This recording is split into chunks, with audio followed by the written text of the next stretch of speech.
আগামীতে যারা চেয়ারে বসবেন এই চেয়ারে কেউ যেন বসে অবৈধ সুখ ভোগ করতে না পারে। আর এর জন্য কি নিয়ম আছে কিছু? এই জন্যই তো ছাত্ররা জীবন দিয়েছে, চেষ্টা যেন অন্তত নিরপেক্ষভাবে মানুষ চেয়ারে বসতে পারে। আপনি যদি এই কাজগুলো না করে আবার বলেন যে চাই, কি চান? নির্বাচন চাই, দিয়ে দিলাম, কি হবে? দিনের ভোট রাতে হবে। আমি যা বলছি যদি একটা কথা মিথ্যা প্রমাণ করতে পারেন আমি এখনই বন্ধ করে দেব। সংস্কার না করে যদি আপনি আবার এখনই নির্বাচন আজকেই দিয়ে দেন, নির্বাচন হবে কিন্তু ওই 24 সালের মতো। দিনের ভোট রাতে হয়ে যাবে, আমি গ্যারান্টি দিয়ে বলতে পারি। কারণ এই যে বাংলাদেশের যে কয়টা ডিসি, যে কয়টা এসপি, যে কয়টা টিওনো, যে কয়টা ওসি, সেগুলো আছে, শুধু চেয়ার পাল্টিয়েছে। নওগাঁর ডিসি গেছে কুষ্টিয়ায়, কুষ্টিয়ারটা কুমিল্লায়, কুমিল্লারটা চট্টগ্রাম, মাল তো একই আছে, খালি জায়গা পাল্টিয়েছে। ওই মালদের হাতে যদি এখন আপনার দিয়ে দেন, ওরা কি ওই এতদিন 15 বছর যা করেছে ও আল্লাহর ওলিরা তাই করবে? কে কথা বললেন না কেন? এই জন্য জিনিস পাল্টান। সংস্কার তো এমনি বলছে না, সংস্কার মানে এগুলো পাল্টিয়ে দেন। জালেম যারা ছিল, জালেমদের দোসর যারা ছিল, একটাও যেন চেয়ারে না থাকে, সব পাল্টিয়ে নতুন মানুষের জায়গায় দেন। আরো আসতে বলেন। নির্বাচন আমি আজকে বিকাল বেলা দিতে বলছি, দেন। রাত শেষ হলে সকালে দিয়ে দেন, কিন্তু এগুলো পাল্টিয়ে দেন। সত্যি বলছে, এগুলো পাল্টিয়ে না দিলে আল্লাহর কসম যা ছিল আবার তার চাইতে বেশি খারাপ হবে। আর এভাবে যদি কেউ চেয়ারে বসতে পারে, বলেন তো ওইভাবে চেয়ারে বসলে বৈধ না অবৈধ? অবৈধ সুখ পেয়ে আপনি কি করবেন দুনিয়ায়? কয়দিন ভোগ করবেন অবৈধ সুখ? এই পৃথিবীতে অবৈধ সুখ যারা ভোগ করে শান্তি পায়, আল্লাহর কোরআন বলেছে অবশ্যই তাদের দুঃখ কপালে আছে। দুনিয়া আখেরাত মিলে কয়টা? বলেন বলেন। এবার আপনার যা ভালো লাগে আপনি তাই করেন। এ পর্যন্ত বলার পরে যারা না বোঝার ভান করে আছেন, এই এদিকে আসেন। কি দেখছেন কি এখানে? যে যেখানে আছে সেখানে বসে পড়বে। এদিকে তাকান। কি বুঝলেন এই দুইটা আয়াত দ্বারা? আগে শিক্ষা বের করে সামনে যাওয়া লাগবে। এখন থেকে সিদ্ধান্ত নেওয়া লাগবে না যে জীবনে যদি কষ্ট সহ্য করি আল্লাহর জন্য করব, রাসূলুল্লাহর জন্য করব, মানবতার জন্য করব। এই কথা বলেন না কেন? আর সুখ যদি ভোগ করেন অবৈধভাবে, একটা ক্ষতি হবে কয়টা? এরকম পাগলেও চাইবে। এরকম পাগল যদি থাকে নওগাঁয় থাকতে দেবেন না, ওরে পাঠাবেন কোথায়? বলছে পাবনায়। পাগলা গারাদার পাবনায় লাগবে না, নওগাঁয় আর একটা বানানো লাগবে। এক কথা বলে না কেন? এরকম পাগল এখনো দেশে আছে। অবৈধ সুখ আমরা একটা হাদিস পড়েছিলাম, শুনেছেন না? আপনাদের এদিকে মন নেই। আন আবি যাররিন রাদিয়াল্লাহু তাআলা আনহু قال قال النبي صلى الله عليه وسلم من ادعى ما ليس له فليس منا وليتبوأ مقعده من النار رواه মুসলিম। এটা তো নড়ে কেন? এখানে কি সমস্যা? কারো হাঁটাহাঁটি এটা বন্ধ করেন। এত নড়লে তো আমি এখানে হাঁটাহাঁটি যদি খুব জরুরি না থাকে করবেন না, একটু নিস্তব্ধ পরিবেশ দেন। হাদিসটা এখানে যেহেতু আলিম মাদ্রাসা, আপনারা নিজেরাও পড়ান মুসলিম শরীফের হাদিস, আমি জানি, কিন্তু এখান থেকে দুইটা তথ্য আমি বের করতে পেরেছি। এদিকে তাকান। নবীজি বলেন, মানিদ্দাআ মা লাইসা লাহু ফালাইসা মিন্না। যেই জিনিস তোমার না, ওইটা যদি নিজে দখল করে নাও, নিজের আয়ত্তে রেখে দাও, যেই দিন এই কাজ করবা ওই দিন থেকে তুমি আমি নবীর উম্মত নেই। শুনেই না আউযুবিল্লাহ পড়ছেন, বাস্তবতা বলবো। যেই জিনিস আপনার না, ওইটা যদি নিজের আয়ত্তে নিয়ে নেন, যেভাবেই হোক, প্রতারণা করে হোক, সিটারি বাটপারি করে হোক, ধোকাবাজি করে হোক, ছিনতাই করে হোক, ডাকাতি করে হোক, চাঁদাবাজি করে হোক, যেভাবেই হোক, যদি নিজে ওইটা নিজের আয়ত্তে নেন, অথচ জিনিসটা আপনার না। যেই দিন এই কাজ করেছেন ওই দিন থেকে আপনি আর নবীর উম্মতের তালিকায় নেই। নওগাঁবাসী বিবেক দিয়ে বলেন, যদি কেউ নবীর উম্মত না থাকে সে হয় ইহুদি, খ্রিস্টান, মুশরিক, মাজুসি। কথা বলছেন? 4,500 ধর্মের লোক এখন দুনিয়ায় আছে। আমি বাইরের দেশগুলোতে গিয়ে মিশেছি তাদের সাথে। থাইল্যান্ডে গিয়ে এক জায়গায় যাচ্ছিলাম বাসে চড়ে, জিজ্ঞাসা করলাম যে আপনার নাম কি? নাম বলার পরে মনে হচ্ছে না এই মুসলমানের নাম না। আপনার নবীর নাম কি? বলছে জোসেফ। জোসেফ মানে? হ্যাঁ, মুসা আলাইহিস সালাম, এটা ইহুদি। আর একজনের সাথে সিঙ্গাপুরে দেখা হয়েছিল, জিজ্ঞাসা করলাম আপনার নবীর নাম কি? বলছে যিশু। যিশু মানে ঈসা আলাইহিস সালাম। তাহলে ওই নবীর উম্মত দাবি করছে তারা। কেউ ঈসা, কেউ মুসা, কেউ ইব্রাহিম। ওরা ইব্রাহিম নবীর নামও পাল্টিয়ে দেখে আব্রাহাম। বিভিন্ন নাম তারা পাল্টিয়ে দিয়েছে, কিন্তু জিনিস তো আমরা যারে মুসা বলি, যারা ঈসা বলি, যারা ইব্রাহিম বলি। তাহলে ওরা আমাদের নবীর উম্মত কিন্তু দাবি করছে না।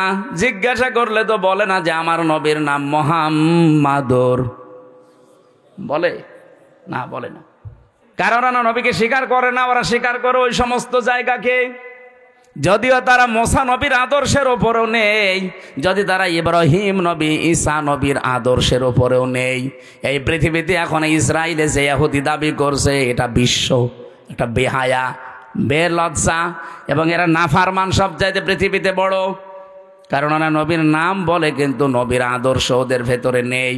ওরা ইহুদিরা মুসা নবীকে বলে আমাদের নবী জোসেফ, কিন্তু কোনোদিন মুসা নবীর আদর্শ ওদের জীবনে আছে? 1940 সালে ওদেরকে থাকতে দিয়েছিল দয়া করে এই ফিলিস্তিনের মানুষগুলো। খালি পায়ে খালি গায়ে সারা দুনিয়া ঘুরছিল, কেউ নেয়নি। দয়া করে মানবিকতার খাতিরে থাকতে দিয়েছিল, আর শয়তানরা এখন তাদেরকে এই দেশ থেকে তাড়িয়ে দিচ্ছে। আল্লাহ ধরে না, এবার ধরেছে। ইন্না বাতশা রাব্বিকা লাশাদীদ ইন্নাহু হুয়া ইউবদিউ ওয়া ইউঈদ। আল্লাহ পাক বলেন আমি কিছু বলি না, কাউকে ধরি না, যদি কাউকে একবার ধরি আমি ওরে ছাড়ি না। ইসরায়েলে এখন যে দাবানল চলছে, জেরুজালেমের রাস্তা পর্যন্ত বন্ধ আছে 3 দিন। আপনি টের পাচ্ছেন? এতদিন পর্যন্ত এই জালেমদের অত্যাচারে মুসলমানরা বাড়ি ঘর ছেড়ে দিয়ে পালিয়েছে, আর ওরা এখন আল্লাহর গজবে বাড়ি ঘর ছেড়ে পালাচ্ছে। কত উন্নত প্রযুক্তির মেশিন লাগিয়েছে তারা, পানি দিচ্ছে লেভানোর জন্য আগুন, কিন্তু না যত দেয় তত আরো চলে। কারণ এই আগুন তো আর হামজা লাগায়নি, আগুন লাগিয়েছে কে?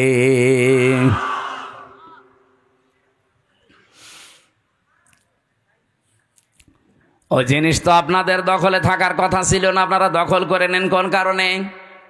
যেই জিনিস আপনার না ওইটা যদি আপনি দখল করে নেন, আল্লাহর কসম করে বলছি ওই দিন থেকে আপনি কিন্তু নবীর উম্মত আর নেই। আগস্টের 5 তারিখের পরে অনেক মানুষের চরিত্রে আমরা এগুলো দেখতে পেয়েছি। যে জিনিস যার না সেইটা নিজের করে নিয়েছেন। আপনি মনে করছেন কি আপনি নামাজ পড়েন, রোজা রাখেন, আপনি হজ করে এসেছেন, বিশাল পাগড়ি মাথায় দেন, জুব্বা গায়ে দেন, আপনি নবীর উম্মত আছেন? কে বলেছে আপনাকে? আপনি যদি নবীর উম্মত থাকেন এই হাদিসটা না মানার পরেও, তাহলে আব্দুল্লাহ বিন উবাই নবীর উম্মত। কে কথা বললেন না কেন?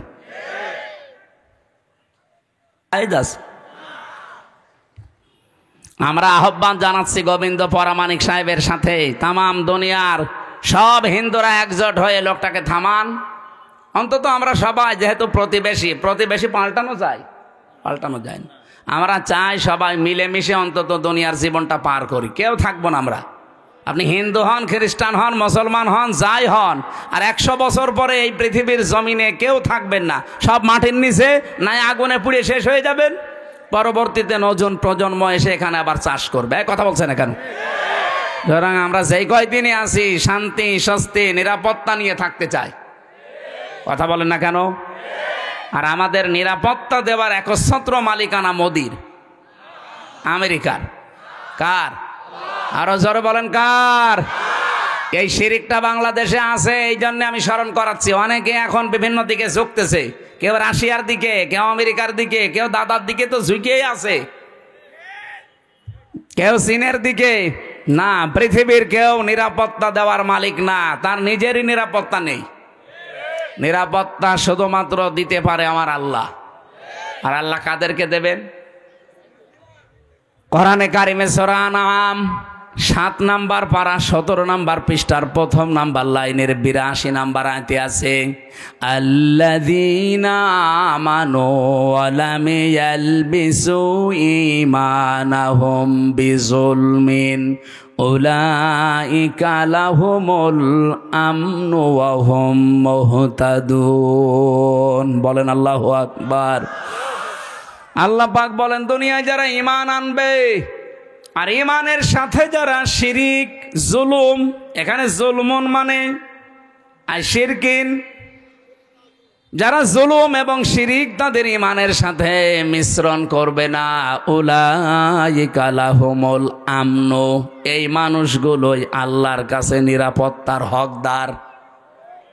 ও বাংলার মুসলমানেরা, আমরা তো আর খ্রিস্টান না, আমরা তো এখানে মুশরিক না, আমরা এখানে 92% মুসলমান। অন্যান্য ইবাদত বন্দেগী কম থাকতে পারে, কিন্তু নামের আগে আমার মোহাম্মদ আছে। 92% মুসলমান আমরা। শান্তি, স্বস্তি, নিরাপত্তা আল্লাহ দেবেন। উলাইকা, আল্লাহ বলেন আঙ্গুল দিয়ে মনে হচ্ছে দেখাচ্ছে, ইসমে ইশারা, উলাইকা লাহুমুল আমনু, এই মানুষগুলোই লাহুমুল আমনু, এদেরকে আমি আল্লাহ নিরাপত্তা দেব, এরা নিরাপত্তার হকদার। যদি তারা ঈমান আনার পরে ঈমানের সাথে শিরিক আর জুলুম মিশ্রণ না করে। বাংলাদেশে ঈমানদার যারা দাবি করতাম, তাদের সাথে শিরিক আছে না নেই? জুলুম আছে না নেই? বলেন বলেন। শিরিক কি, জুলুম কি, এই দুইটা যদি আপনি পরিষ্কার হয়ে যান, ওই দুইটা থেকে নিজেকে মাহফুজ রাখবেন, হেফাজত করবেন। আল্লাহর কসম, দুনিয়ায় কেউ পাশে না থাক, হেফাজত করার দায়িত্ব নিয়ে নেবে কে? এক কথায় বলছি, শিরিক কি? আল্লাহ যেটা পারে ওইটা অন্য কেউ পারে, এই বিশ্বাস করার নাম শিরিক। এক কথা বলছেন এখন, আল্লাহ যেটা পারে ওইটা অন্য কেউ, আরো জোরে বলেন। কেউ যদি এ বিশ্বাস করে থাকেন আপনি শিরিক করছেন, আর শিরিক করলে আপনি আর মানুষ নেই, মুশরিক। আর মুশরিক যারা, তাদের জন্য আল্লাহর শাস্তি হচ্ছে, ইন্নাহু মাইয়ুশরিক বিল্লাহ ফাকাদ হারামাল্লাহু আলাইহিল জান্নাহ ওয়া মাওয়াহুন নার ওয়া মা লিয-যালিমিনা মিন আনসার।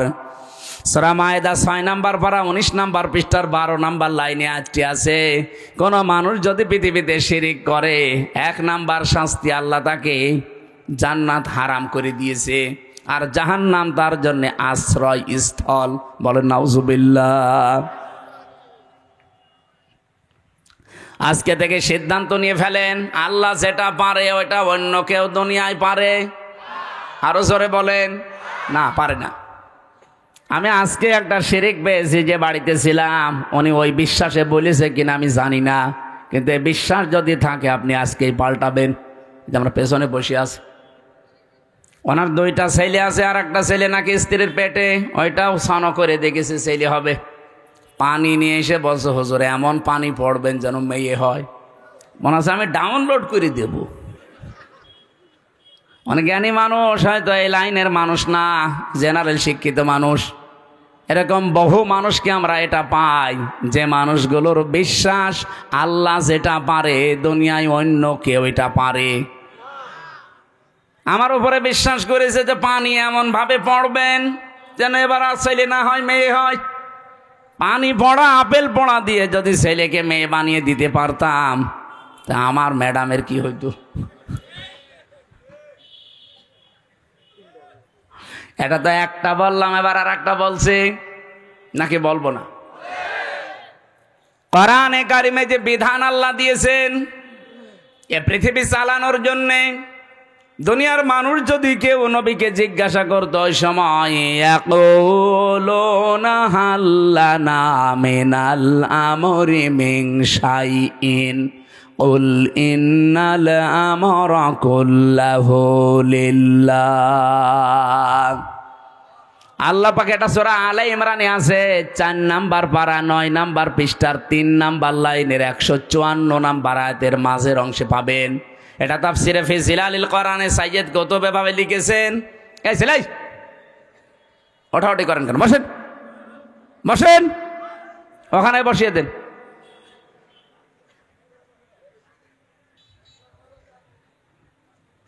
রব্বুল আলামিন বলেন, নবী মানুষ যদি আপনাকে জিজ্ঞাসা করে যে দুনিয়া চালাতে তো আইন কানুন লাগে, এগুলো কি আমরা বানাতে পারি?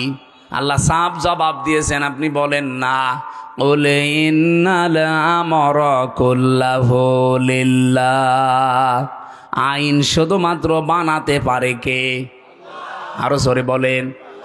আল্লাহর দেওয়া আইনের পাশাপাশি কেউ যদি আইন বানায় সে শিরিক করছে। কি কথা বলেন? আপনি 318 পৃষ্ঠার এই বইটা পড়েন, এই যে নারী কমিশন বানিয়েছে, যেটা পুরাটা পড়ে দেখেছি আমি। এখানে আমার দৃষ্টিতে প্রত্যেকটা পয়েন্টে তারা ভুল করেছে, আর অধিকাংশগুলো আল্লাহর কোরআনের আয়াতের বিরুদ্ধে লিখেছে। ওরা 3 নাম্বার পয়েন্টে এটা লিখেছে যে দেহ আমার, সিদ্ধান্ত আমার। এটা কোরআনের আয়াতের বিরুদ্ধে। সূরা আরাফ এটা 8 নাম্বার পারা 16 নাম্বার পৃষ্ঠার 12 নাম্বার লাইনের 54 নাম্বার আয়াতে আছে, মাঝের অংশে পাবেন আলা লাহুল খালকু ওয়াল আমরু।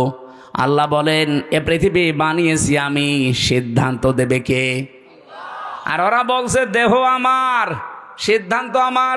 আরে ভাই, দেহ আপনার মানে? আমার এই যে 33 বছর বয়স, 34 বছর আগে আমির হামজা নামে কোন অস্তিত্ব ছিল? আসতে বলেন। হালাতা হালাল ইনসান হাইনুম মিনাদ দাহরি লাম ইয়াকুন শাইয়াম মাযকুরা। মানুষের জীবনে কি এমন সময় যায়নি যখন সে উল্লেখ করার মতো কিছু ছিল না? আমি তো 34 বছর আগে আমার বাবার বিয়ে হয়েছে, 35 বছর আগে, 34 বছর আগে অন্তত আমি দুনিয়ায় উল্লেখ করার মতো হামজা ছিলাম না। তে দেহ আমার হয় কি করে? এখন যদি বলেন না আমার মা বাবার, কে বলেছে আপনার মা বাবার? বিজ্ঞানের কাছে জিজ্ঞাসা করছে যে দেহটা কে বানিয়েছে। বিজ্ঞান বলছে বাবার স্ফলিঙ্গ দিয়ে দ্রুত গতিতে যে পানিটা বের হয়ে যায়, এইটা দিয়ে কমপক্ষে 4টা জিনিস তৈরি হয়।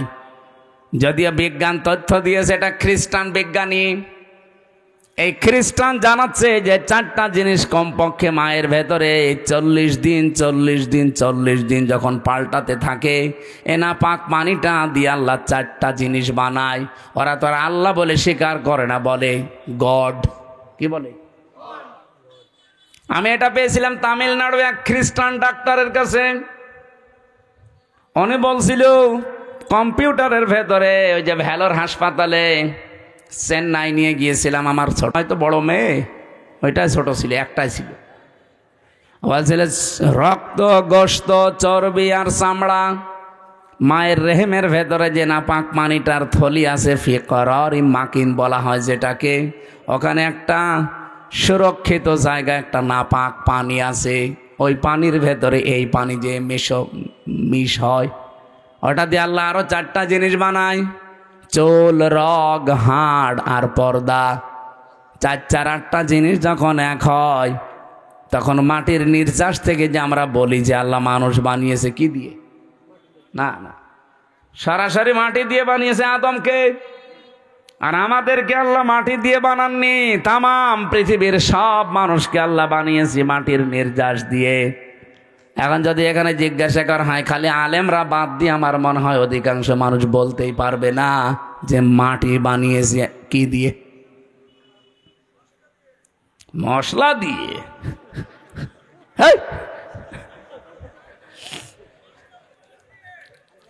মাটির ভেতরে পাবেন আপনি oxygen, silicon, aluminium, iron, calcium, potassium, sodium, magnesium, nitrogen, hydrogen. ওদিকে 4 4 8টার মাটির উপাদান থেকে যদি 10টা হয়, 8 আর 10 কয়টা হয় বলেন বলেন? আপনি এখানে এইটা না ভেড়িয়ে যদি কম্পিউটার দিতেন অথবা ল্যাপটপ সেট করেন, আমি আপনাকে এখন হাতে কলমে দেখাতে পারবো যে মানুষের 3.5 হাত বডি বানাতে 18টা জিনিসে হবে না, কমপক্ষে 23টা জিনিস লাগবে। সূরা আলে ইমরানের 6 নম্বর আয়াতে এই তথ্যগুলো পাবেন। ওয়াল্লাযী ইউসাউবিরুকুম ফিল আরহামি কাইফা ইয়াশা লা ইলাহা ইল্লা হুয়াল আজিজুল হাকীম। বলেন আল্লাহু আকবার। তিনি সে আল্লাহ যিনি মায়ের রেহেমের ভেতরে তোমাদের আকৃতি তৈরি করেন।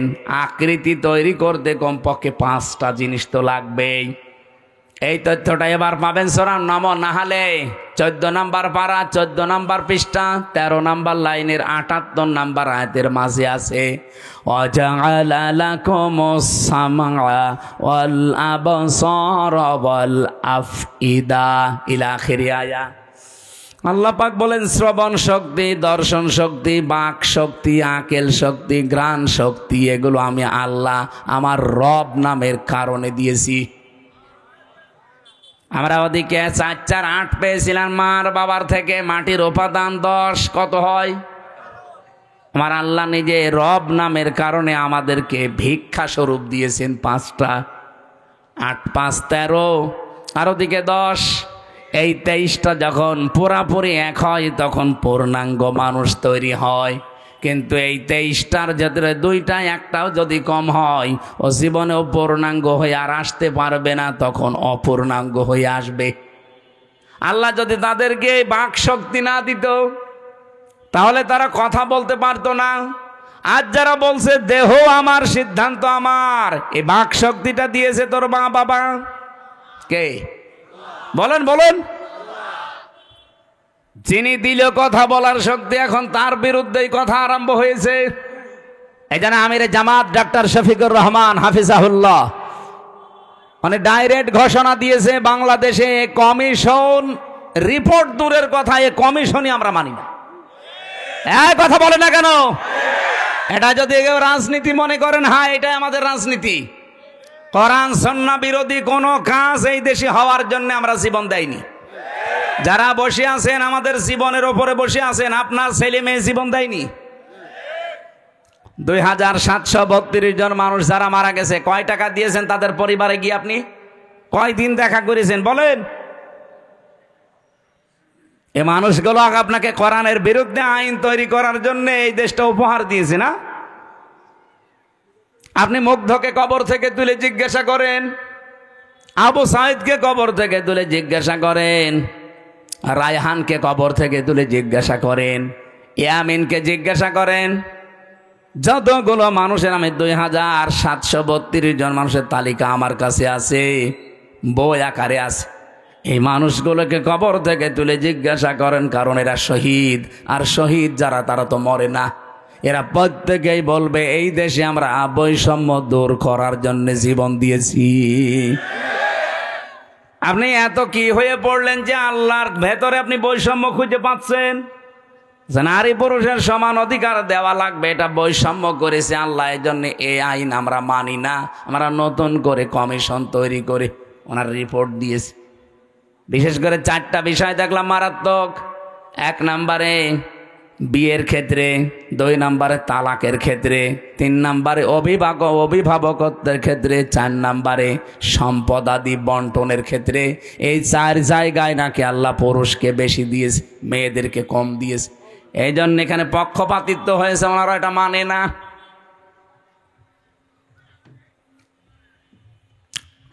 আমরা স্পষ্ট ভাষায় তাফসীর মাহফিলে রেকর্ড হয়, তামাম দুনিয়া যাচ্ছে, সবাইকে আহ্বান জানাচ্ছি। আগস্টের 5 তারিখ কিন্তু শেষ হয়ে যায়নি। হ্যাঁ কথা বলেন না কেন? মে মাস অলরেডি শুরু হয়ে গেছে। সামনে জুন, জুলাই 36, আর মাত্র 1 মাস বাকি আছে। রিপোর্ট দেওয়া দূরের কথায় কমিশনই যেহেতু মানি না, যদি মানতে বাধ্য করেন কিন্তু 36শে জুলাই আবার এদেশে আসবে। আর যদি আবার 36শে জুলাই এদেশে আসে, এত বড় পাওয়ারফুল মানুষ যখন থাকতে পারে নাই, তাদের শিকড় কোন জায়গা থেকে কোন জায়গা ছিল আপনারা তো নিজেরাও জানেন। কি ইউনিয়নের একেবারে ইউনিয়নের চৌকিদার থেকে শুরু করে সংসদ ভবন পর্যন্ত প্রত্যেক জায়গায় স্তরে স্তরে লোক সেট করা ছিল, তারপরও তারা টিকতে পারে না এই বৈষম্যের কারণে। এখন যদি আল্লাহ রাসূলের বিরুদ্ধে অবস্থান নিয়ে বেশি সফিগিরি দেখাতে চান না, আপনারা টিকতে পারবেন কয়দিন?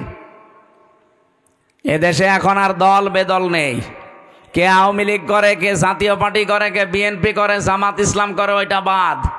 এখন আমরা দেখি আল্লাহর কোরআনে হাত দিয়েছে। কথা বলেন, প্রকাশ্য হাত দিয়েছে। পুরা বইটা আমি শেষ করেছি। কি আশ্চর্য, মানুষ এত সাহস দেখায় কি করে? এখনো পর্যন্ত পিটিয়ে মেরে ফেলেনি তো ভাগ্য ভালো। আপনি কি এটাকে ইন্ডিয়া পেয়েছেন? এখানে নামাজ হয়তো কম পড়তে পারে, রোজা না রাখতে পারে, তা আল্লাহ একজন আছে, রাসূল আমাদের নেতা। এ বিষয়ে আপনি যারে জিজ্ঞাসা করবেন, ওই যে যেটার ফুল হাতা ও বলবে। আবার লজ্জা পাচ্ছে। আপনার লজ্জা কিসে?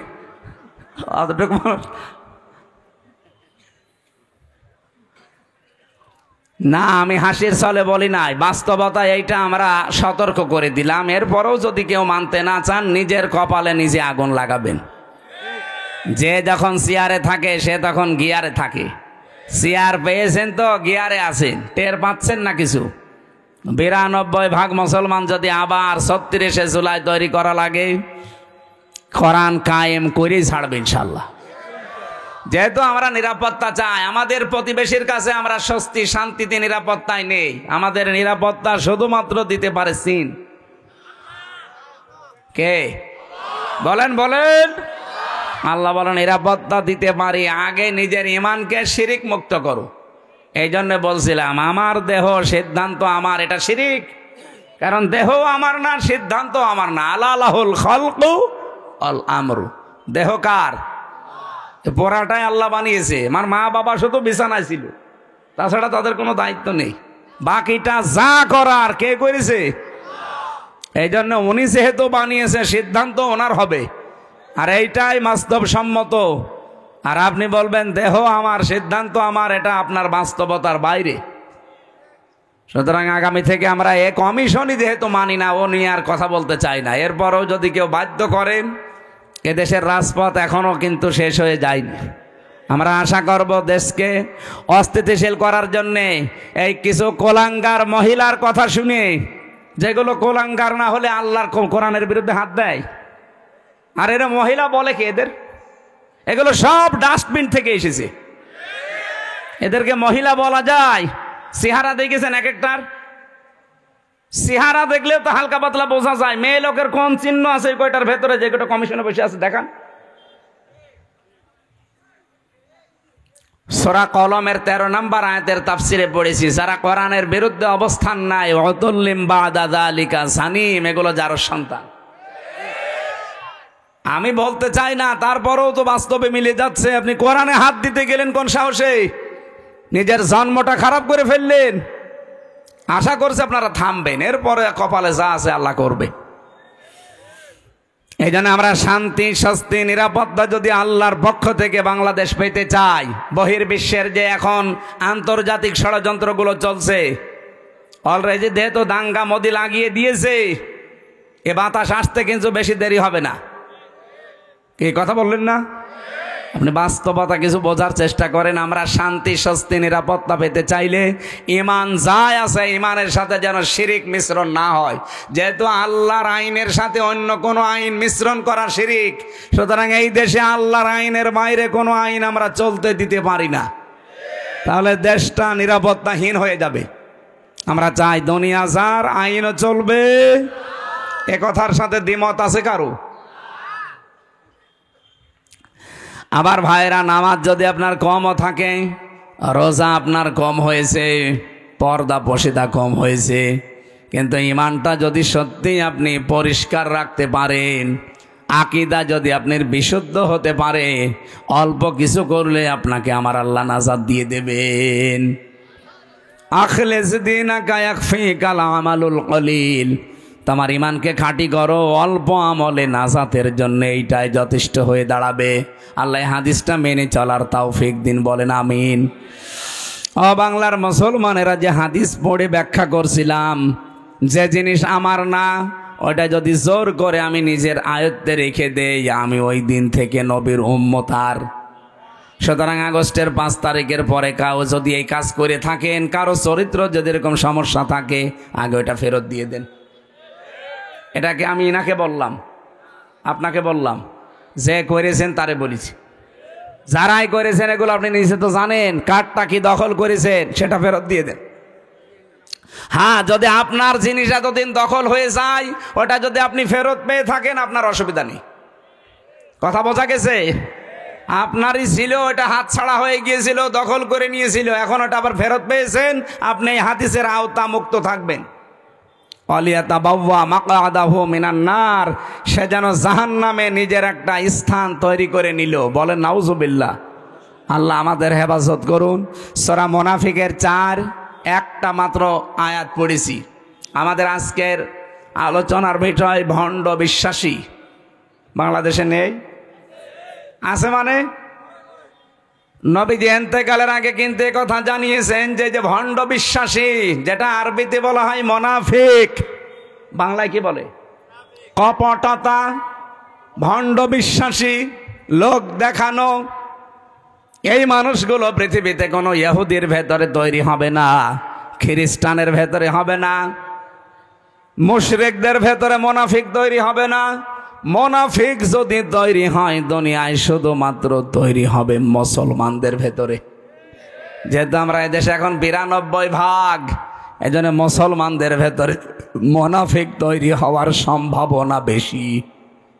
আমি আবার মুনাফিক হয়ে গেলাম না তো? আল্লাহ পাক বলেন, ওয়াইদা রাআইতাহুম তুজিবুকা আজসামুহুম ওয়া ইয়াকুলু তাসমা'ু লিকাউলিহিম কাআন্নাহুম খুশুবুম মুসান্নাদা। হে নবী, আপনি যখন মুনাফিকদেরকে দেখবেন, যেহেতু মুনাফিকের এই জাতটা অন্তরের সাথে সম্পৃক্ত, দেখলে আপনি নিজে পর্যন্ত আশ্চর্য হয়ে যাবেন যে এ কি গো, এটা আমার চাইতেও বড় বুজুর্গ।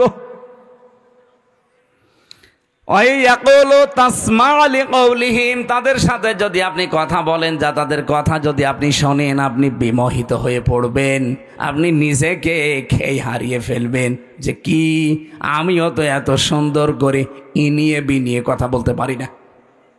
মুনাফিকদের ওপরে ফিটফাট, ভেতরে বলেন বলেন। রাব্বুল আলামিন তাদের উদাহরণ দিতে গিয়ে জানিয়েছেন, কান্নাহুম খুশুবুম মুসান্নাদা, তারা যেন কাঠ খোদাই করা দেওয়ালের মতো। এত সুন্দর একটা উদাহরণ আল্লাহ সেট করেছেন। এটা পড়লে আমার কাছে কোরআনে কারিমের এই যে বালাগাত ফাসাহাত পরিপূর্ণ আমার আল্লাহ কোরআন, এই আয়াতটা তার প্রমাণ।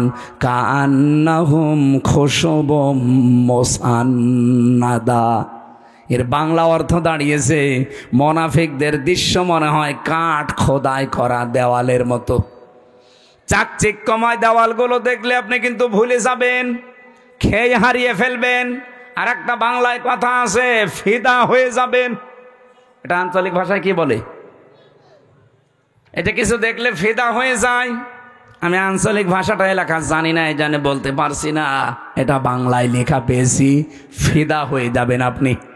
কার্যকারিতা, কারুকার্যতা দেখলে মানুষ নিজেকে হারিয়ে ফেলেছে। কি গো, শিল্প এত সুন্দর হতে পারে।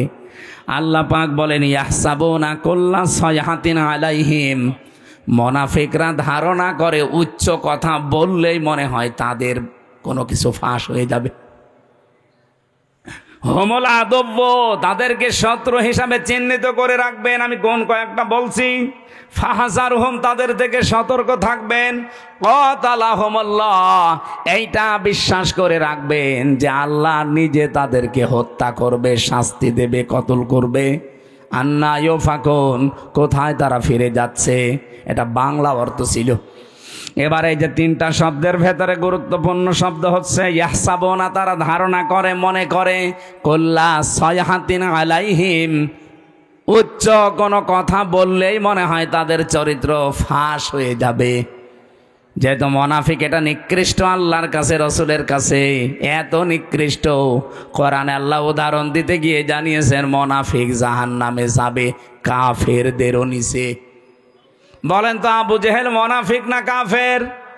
ফেরাউন মুনাফিক না কাফের? বলেন বলেন। তাহলে ফেরাউনকে আল্লাহ যদি জাহান্নামে দেয়, আবু জেহেলকে যদি জাহান্নামে দেয়, মুনাফিক যারা আমরা যারা মুসলমানদের ভেতরে এখন সেগুলো বলবো চারটা, এই চারটা বিষয় যদি কারো ভেতরে থাকে ও আবু জেহেলেরও নিচে থাকবে। নওগাঁবাসী থাকতে চান আবু জেহেলের নিচে জাহান্নামে? বলেন বলেন। এক নম্বরে কোন হাদিসে আমি সালাসা পেয়েছি, কোন হাদিসে আরবা পেয়েছি। আয়াতুল মুনাফিক আরবা আছে, সালাসা আছে। ইজা হাদ্দাসা কাযাবা, কথা বললেই মুনাফিকরা মিথ্যা কথা বলে। দুনিয়ার কথা বলুক আর ধর্মের কথা বলুক, কথা বললেই মিথ্যা কথা বলে। এরকম আলেম দেশে নেই। এই যে আমার ভণ্ড তাহেরি ভাই, কথা বললেই ও হাদিস কোরআনের নাম দিয়ে বলুক আর জেনারেল কথা বলুক, কথা বললেই মিথ্যা কথা বলে। কারণ যেগুলো বানিয়েছে সব মিথ্যা। আপনি আলেমদের জিজ্ঞাসা করেন, আলী বাবা, শালি বাবা, কেল্লা বাবা, ফতে বাবা, কোন জিকির আছে? তাহলে সব বানিয়েছে। কথা বললেই মিথ্যা কথা তুলে আনে। এমন এমন শান তৈরি করেছে আল্লাহর ওলিদের নাম নিয়ে। এ পৃথিবীতে সব চাইতে দামি মানুষ হচ্ছে নবীরা। কথা বলেন না কেন? নবীদের পরে সব চাইতে দামি মানুষ সাহাবীরা। বলেন বলেন। আপনি নবীদের জীবনী পড়েন। আমি 25 জন নবীর জীবনী পেয়েছি কোরআনে ডাইরেক্ট, আর 2 জন নবীর নাম পেয়েছি ইনডাইরেক্ট। এই 27 জনের পুরা জীবনী আমি পড়ে দেখেছি তাফসিরে তাবারি থেকে। পড়াটা পড়ে কোনোদিন আমি পাইনি ও যেমন জিকির বানিয়েছে কোন নবী এই শালি বাবা, কেল্লা বাবা, ফতে বাবা বলে জিকির করেছি। তাহলে পড়াটা মিথ্যা, এটাকে আর ব্যাখ্যা করা লাগবে? সাহাবীদের জীবনী পড়েন, হেকায়েতে সাহাবা সহ যত সাহাবীর জীবন আমি নিজে পড়েছি। একটা দুইটা না, বিশ্ববিদ্যালয়ে থাকাকালীন বহু সাহাবীর জীবন আমার ছিল। পড়াটা পড়ে কোনো দিন আমি পাইনি একদিনের জন্য কোনো সাহাবী ইয়া রাসূলুল্লাহ, ইয়া রাসূলুল্লাহ এই জিকির করেছে। অথচ ওরা নাম দিয়েছে আহলে সুন্নাত ওয়াল জামাত, ওদের নাম দেওয়া দরকার আহলে বেদাত ওয়াল জামাত। সুন্নাতের কোন বালাই ওদের ভেতরে নেই। খালি পাগড়ি মাথায় দিয়ে জব্বা গায়ে দিলে আর বাবড়ি চুল রাখলে সুন্নত হয়। যা যা করছেন সবগুলো মিথ্যার উপরে। কথা বললে যারা মিথ্যা কথা বলেন, ধর্মের কথা বলেন আর জেনারেল কথা বলেন, কথা বললেই জীবনে মিথ্যা ছাড়া কিছুই পাওয়া যাচ্ছে না। অথচ নবীজি বলেন এই পৃথিবীতে সমস্ত পাপের মা হচ্ছে মিথ্যা। বাইরের দেশগুলোতে আমি যে দেখেছি ওরা শুধু আজ দাঁড়িয়ে গেছে এই মিথ্যাটা না থাকার কারণে। মালয়েশিয়া তো মুসলমান দেশ, তারা 2004 সাল থেকে আজ দাঁড়িয়ে গেছে, আর আমরা 54 বছরও দাঁড়াতে পারি না। আমি মালয়েশিয়া বিশ্ববিদ্যালয় পড়াটা যখন ঘুরছিলাম, 120টা দেশের ছেলেমেয়েরা ওখানে আছে। আমারে বিভিন্ন দেশের ছেলে মেয়েদের সাথে আমার পরিচয় হওয়ার পরে ওরা আমারে বলছে, হুজুর এই যে মোবাইলটা, এই রাজশাহী বিশ্ববিদ্যালয় দেখেছেন না, এর চাইতে কমপক্ষে 20 ডবল বড় হবে মালয়েশিয়া বিশ্ববিদ্যালয়। বলছে এই যে মোবাইলটা যদি এখানে পড়ে থাকে, সারা দিন সারা রাত যদি এর পাশ দিয়ে শুধু বাংলাদেশ আর ভারত আর পাকিস্তান এই 3টা দেশের লোক যদি এই রাস্তা দিয়ে না যায়, এ মোবাইল সারা দিন সারা রাত পড়ে থাকবে, কেউ নেবে না। তো বাংলাদেশের লোক আর ভারতের লোক যদি পাশ দিয়ে যায়, ও গায়েব হয়ে যাবে। শুনে কেমন লাগে বলেন তো, যে আমার কথা দিয়ে পাশ দিচ্ছে। ওরা আজ দাঁড়িয়ে গেছে শুধু এইটার কারণে। ওরা সত্যের উপরে যতটুকু আছে তারপরেও তো 100 ভাগ নেই। আমার যতটুকু দেখা, এই 10 দিন আমি ছিলাম, এর আগে একবার গিয়েছিলাম, পড়াটা অবজার্ভ করে আমি যতটুকু পেয়েছি, ওই মানুষগুলো আজ দাঁড়িয়ে যাওয়ার পেছনে হচ্ছে মিথ্যা থেকে ওরা দূরে। মিথ্যা বলতে চায় না, ধোঁকাবাজি করবে মানে খাদ্যে ভেজাল দেবে, ঔষধ মিশাবে, ফরমালিন দেবে, যদি ধরা পড়ে কোনো বিচার লাগবে না, হিসাবও নেই, সঙ্গে সঙ্গে মেরে ফেলবে। এরকম বাংলাদেশে এই যে রাজশাহীর বাগমারার একটা ছেলে আছে, আমাদের বিশ্ববিদ্যালয় কুষ্টিয়ার বড় ভাই আব্দুল জব্বার মন্ডল, উনি যতটুকু ক্ষমতা পেয়েছিলেন ম্যাজিস্ট্রেট হিসাবে যা আরম্ভ করেছিলেন, যদি পেছনে ব্যাকআপ থাকতো আর ওইভাবে যদি বাংলাদেশে 100 জন আব্দুল জব্বার তৈরি হইতো, কেউ খাদ্যে ভেজাল দেওয়ার সাহস দেখাতো না। ওদের দেশগুলোতে খাদ্যে ভেজে সিঙ্গাপুর, মালয়েশিয়া, থাইল্যান্ড, খাদ্যে ভেজাল নেই, এই জন্য শরীরও সুস্থ থাকে। আমি 10 দিনে একটা কাশিও দেইনি, আর বাংলাদেশে এসে আমার 14 বার কাশা লাগতেছে, কারণ এই দেশে খাদ্যে যে ভেজাল। 2 নম্বরে যে জার্ম, এই যে আকাশে বাতাসে যে পলিউশন, এরপরে এই যে ধোলাবালিগুলো, ও দেশে একটা খড়কুটা নেই, অথচ বাংলাদেশে যাইতে মালয়েশিয়া প্রায় 5 ডবল বড়। না ভাই, মোনাফিক যদি মোনাফিকি করেন মুসলমানদের ভেতরে, যেহেতু এটা তৈরি হবে, তো এই জন্য আমাদের সাবধান, আমরা যেন মোনাফিকি না করি। 2 নম্বরে ওয়াইদা ওয়াদা আখলাফা, ওয়াদা করলেই তারা খেলাফ করবে, যেহেতু সামনে ওয়াদার একটা মৌসুম আসতেছে। কত মানুষ কত ওয়াদা আপনাকে দেবে, পার হয়ে গেলে পাটনি বাড়ার শালা হয়ে যাবে। ওয়াদা একটাও যারা ঠিক রাখে না। 3 নম্বরে ওয়াইদা তুমিনা খান, যারা আমানত রাখলে খেয়ানত করে। আমানত রাখলে যে খেয়ানত হয় এটা ওয়াজ করা লাগবে না, 15.5 বছরে দেখে ফেলেছেন। দরবেশের মতো মানুষ, এত বড় বড় দাড়ি, যার মাথার চুল থেকে পায়ের স্যান্ডেল পর্যন্ত পুরা সাদা, আর সে নাকি 36,000 কোটি টাকা চুরি করিস। দেশে যদি কোরআনের আইন আজ থাকতো, এই দরবেশের 1 হাত না 2 হাত না, ওরা আরো কিছু জিনিসপত্র কেটে ফেলতো। কত চোর এই দেশে, একটাও থাকতো, এমনি তো পালিয়েছে, যেই কয়টা এখন আছে একটাও থাকতো না। আমরা চুরি না করে আমাদেরকে যেভাবে জেলে নিয়ে যেতেন, মাথায় দড়ি দিয়ে, কালো কাপড় দিয়ে মুখ পেঁচিয়ে, পেছনে হ্যান্ডকাপ দিয়ে, ডান্ডা বেড়ি লাগিয়ে, বুলেট প্রুফ জ্যাকেট দিত বুকের ওপরে, মাথার ওপরে টুপি দিত, মনে হচ্ছে যে কি নিয়ে যাচ্ছে, অথচ কিছুই না। আর এখন এত বড় বড় কোটি কোটি টাকা চুরি করা মানুষ মনে হচ্ছে জামায় আদরে কোটে উঠতেছে।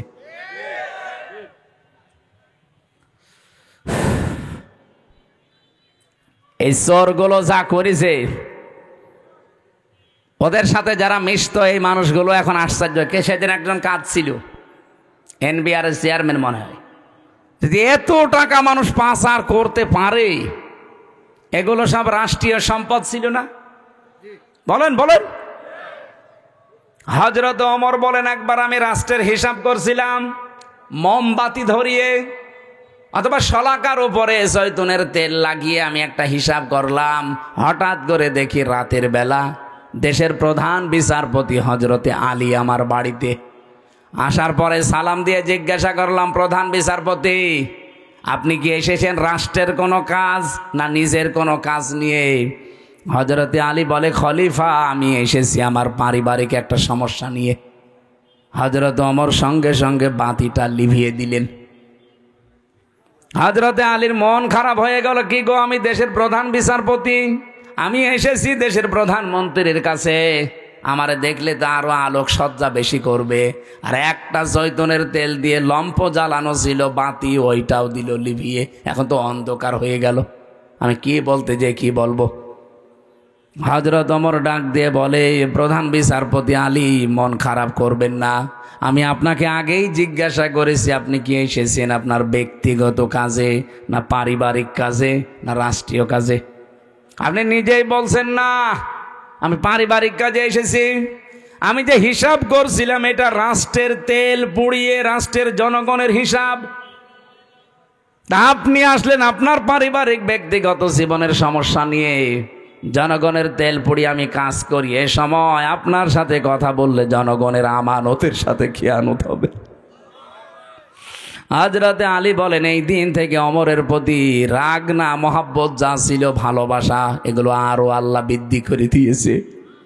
দেশের 1628 জন মানুষ যদি এভাবে আমরা তৈরি করতে পারতাম আজ। বাংলার মুসলমানেরা সুযোগ আল্লাহ সব সময় দেয় না, 54 বছর পর একটা সুযোগ অলরেডি দিয়েছে। এবার যদি হাতছাড়া হয়ে আবারও চোর ডাকাত আবার এসে যায়, 100 বছরে সুযোগ আর পাবেন না। আমি বলছি না আপনি এই লোকটাকে দেন, এই লোকটাকে দেন না। আপনি এমন মানুষকে আপনার রায়, আপনার সিদ্ধান্ত, আপনার ভোট, আপনার আমানতটা দেবেন, যে লোকটা পেলে আল্লাহর কাজ করবে, রাসূলুল্লাহর কাজ করবে, মানবতার কাজ করবে। আর যদি না, নিজেই মারিং কাটিং এর ওস্তাদ হয়, আপনার নিজের কপালে নিজে কোড়াল লাগাবেন না। সূরা হুদের 98 নাম্বার আয়াতটা বাড়িতে আজকে পড়বেন। ইয়াকদুমু কওমাহু ইয়াউমাল কিয়ামাতি ফাআওরাদাহুমুন নার ওয়া বিসাল ওয়িরদুল মাওরুদ। আল্লাহ পাক, এটা বাংলা অর্থ হচ্ছে, যেই দলের নেতা জাহান্নামে যাবে, ওই দলের অনুসারী কর্মী সব তার সাথে জাহান্নামে যাবে। এটা আমি বানালাম। সূরা হুদ 12 নম্বর পারা 12 নম্বর পৃষ্ঠার 1 নম্বর লাইনের 98 নম্বর আয়াত। বাংলাদেশে যত তাফসীর আছে, বাংলা ইংরেজি যা পাবেন দেখেন, এইটা লেখা আছে।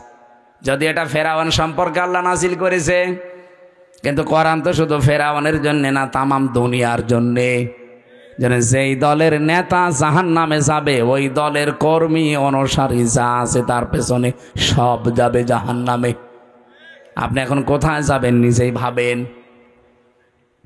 4 নাম্বারটা যেটা বলতে চাই, এটা অনেকে আমরা বলতে চাই না, এইটাও আছে 4 নম্বরে হাদিস, যে মুনাফিক তারা যারা কথা বললেই, কারো সাথে একটু ঝগড়া হলেই কথার আগেই গালি দেয়। এদেশে তো নেই।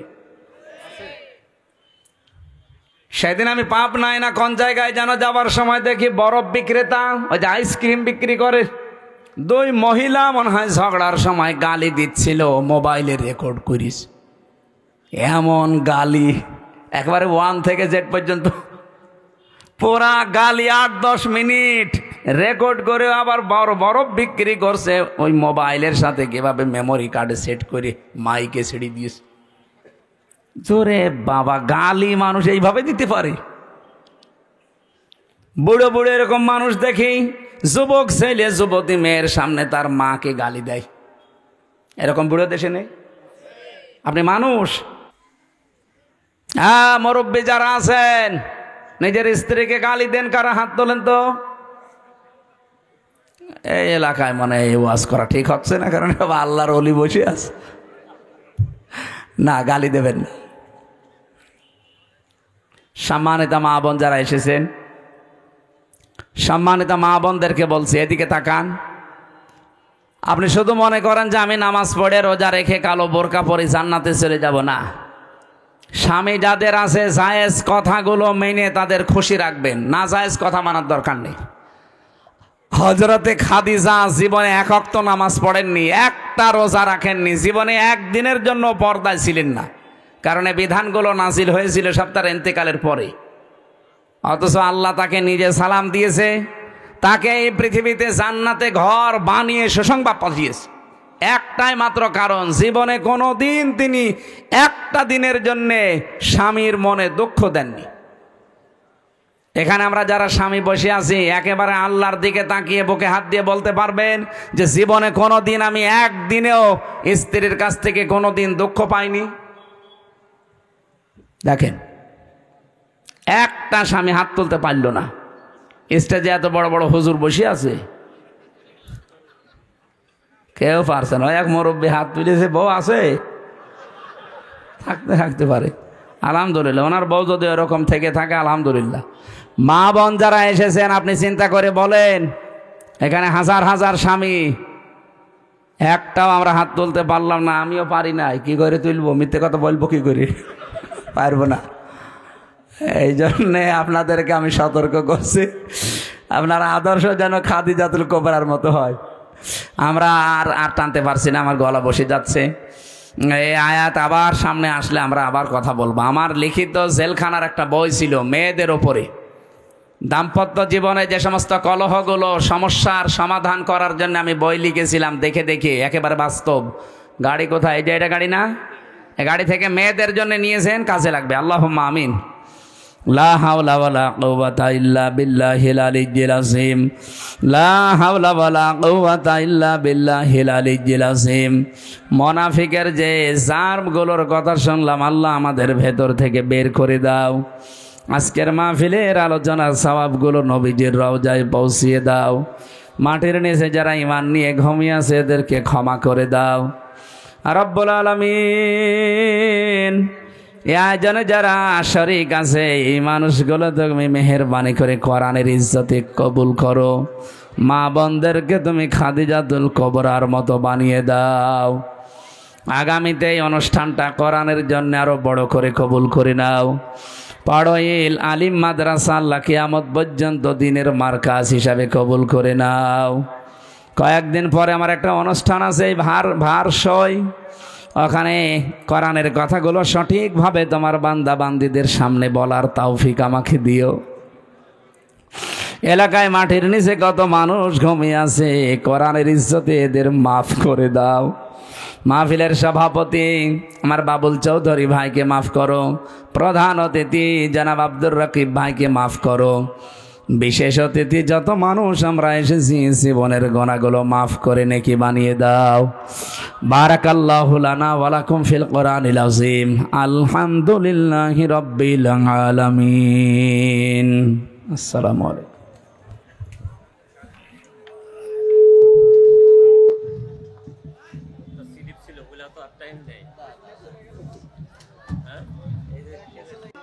এই পর্যায়ে বিশেষ করে আমি তাফসিরুল কোরআন মাহফিলের পক্ষ থেকে ডানে এবং বামে যারা দাঁড়িয়ে আছেন, মেহেরবানি করে আমাদের তাফসিরুল কোরআন মাহফিলের সামনে জায়গা পড়ে আছে, মেহেরবানি করে আপনারা সামনে বসে পড়ুন। এক্ষুনি আমাদের প্রতীক্ষিত আলেমে দ্বীন হযরতুল আল্লাম আলহাজ মুফতি মাওলানা মোহাম্মদ আমির হামজা কুষ্টিয়া সম্মানিত মেহমানকে পবিত্র কোরআনুল কারীম থেকে তাফসির পেশ করার জন্য সনির্বন্ধে অনুরোধ করছি। আসসালামু আলাইকুম রাহমাতুল্লাহ। এগুলো দাঁড়িয়ে থাকবে, এইভাবে বসতে পারে না।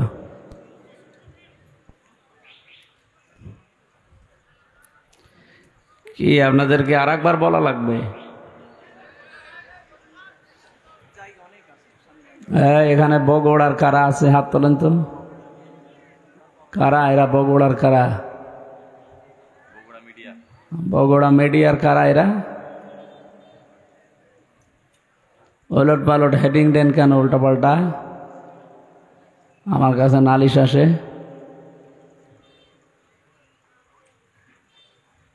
যদি কোনো উল্টা পাল্টা কিছু দেখি না, একেবারে সত্যি আপনার চ্যানেল কিন্তু প্রশাসনকে দিয়ে দেব।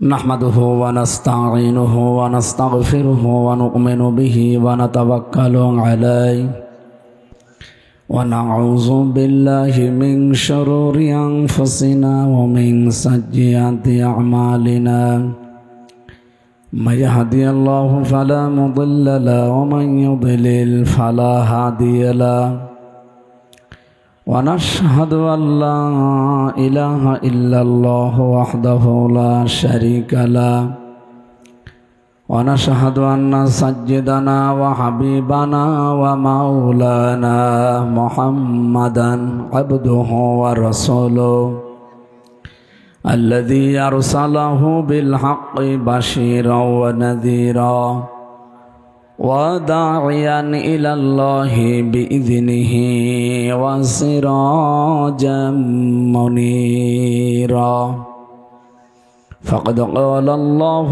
تعالى في كلامه المجيد وبرهانه التوحيد أعوذ بالله من الشيطان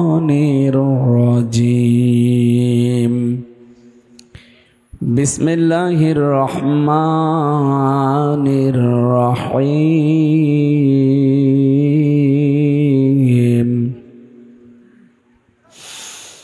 وَإِذَا رَأَيْتَهُمْ تُعْجِبُكَ أَجْسَامُهُمْ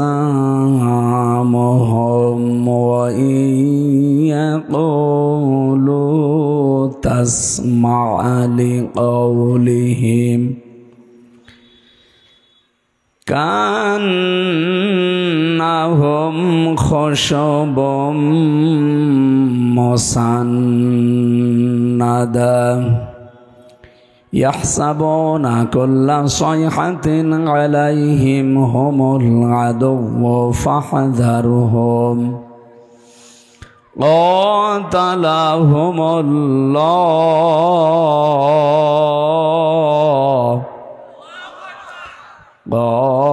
قاتلهم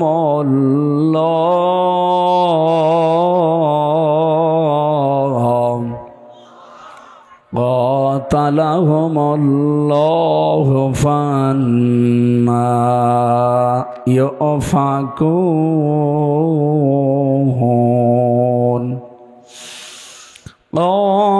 قاتلهم الله أنى يؤفكون صدقت يا ربنا. عن أبي ذر رضي الله تعالى عنه قال سمعت رسول الله صلى الله عليه وسلم من ادعى ما ليس له فليس منا وليتبوأ مقعده من النار. رواه مسلم. إن الله وملائكته يصلون على النبي يا أيها الذين آمنوا صلوا عليه وسلموا تسليما. اللهم صل على محمد وآله وصحبه وبارك وسلم. اللهم صل على محمد وآله وصحبه وبارك وسلم. এত বড় কষ্ট দিয়েছে। আলহামদুলিল্লাহ, নওগাঁ জেলার মান্দা থানার অন্তর্গত পাড়ইল, উত্তর পাড়ইল সিনিয়র আলিম মাদ্রাসার উদ্যোগে তাফসিরুল কোরআন মাহফিলের স্বনামধন্য সভাপতি জনাব শফিকুল ইসলাম বাবুল চৌধুরী, এ মাহফিলে এতক্ষণ পর্যন্ত যারা আলোচনা রাখলেন, মাওলানা হোসাইন মাহফুজ চুয়াডাঙ্গা, মাওলানা সাইফ ইবনে মসির, মাওলানা আব্দুল হান্নান সহ সভাপতিবৃন্দ, অনেক মানুষের নাম দিয়েছেন আপনারা। প্রধান অতিথি হিসাবে থাকার কথা ছিল বাংলাদেশ জামাতি ইসলামী নওগাঁ জেলা শাখার সম্মানিত আমির খন্দকার মোহাম্মদ আব্দুর রাকিব, ব্যস্ততার কারণে আসতে পারেন নাই। বিশেষ অতিথিবৃন্দ, বিশেষ করে জনাব মোহাম্মদ এম এ মতিন, জনাব ডাক্তার ইকরামুল বারী টিপু, অধ্যাপক মোহাম্মদ আব্দুর রশিদ, সম্মানিত ব্যক্তিবর্গ, সামনে বসা মুসলমান ভাইরা, পর্দার আড়ালে সম্মানিতা মা এবং বোনেরা, প্রাণপ্রিয় নওগাঁবাসী।